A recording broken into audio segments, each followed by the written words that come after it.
Supreme court का एक judgement, जिस जजमेंट के कारण प्लांट एंड मशीनरी का डेफिनेशन चेंज किया गया।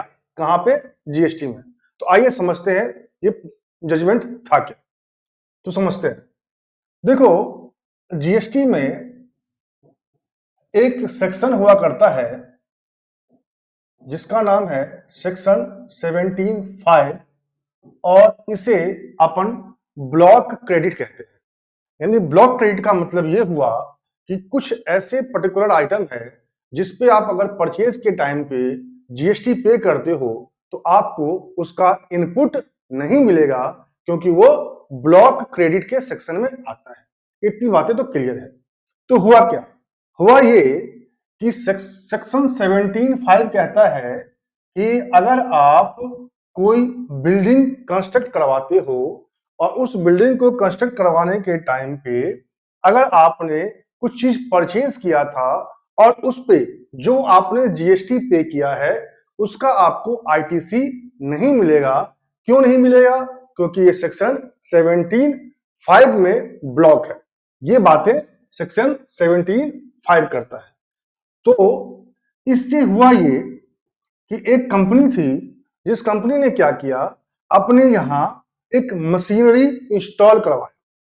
और जब वो कंपनी मशीन इंस्टॉल करवाई तो उस मशीन को इंस्टॉल करने के लिए एक फाउंडेशन नीचे तैयार किया।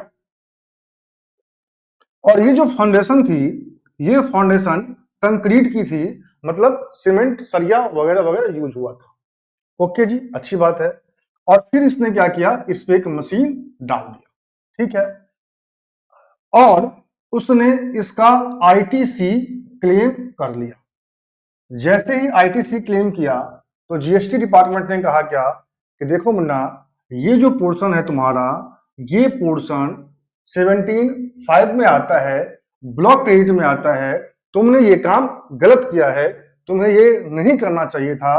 तुम्हें इसके बदले में इंटरेस्ट और पेनल्टी दोनों पे करने पड़ेंगे। ये भाई साहब क्या किया, ये भाई साहब भागते भागते कोर्ट पहुंचे और कोर्ट में जाके बोला कि देखो जी, इस मशीनरी को इंस्टॉल करवाने के लिए इसका जो फाउंडेशन है वो बनाना बहुत ही जरूरी था।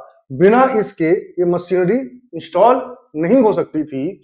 और लॉ में ये लिखा हुआ है प्लांट और मशीनरी, या तो प्लांट होना चाहिए या मशीनरी होना चाहिए।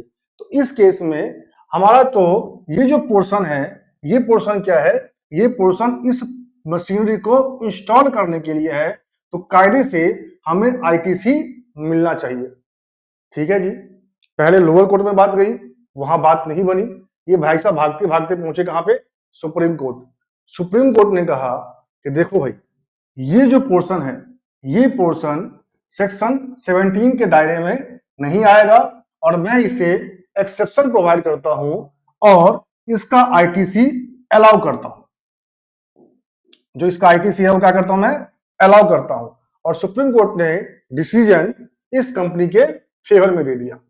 और जैसे ही इस कंपनी के फेवर में ये डिसीजन दे दिया तो जीएसटी वालों को अपनी गलती समझ में आई कि उन्होंने प्लांट और मशीनरी नाम का वर्ड यूज किया था।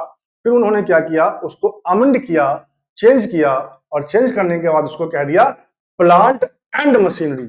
मतलब क्या, अगर प्लांट है और मशीनरी है, अगर दोनों है और दोनों को अगर आप यूज करते हैं बिजनेस के लिए तो ही आपको आईटीसी मिलेगा, अदरवाइज आपको आईटीसी नहीं मिलेगा।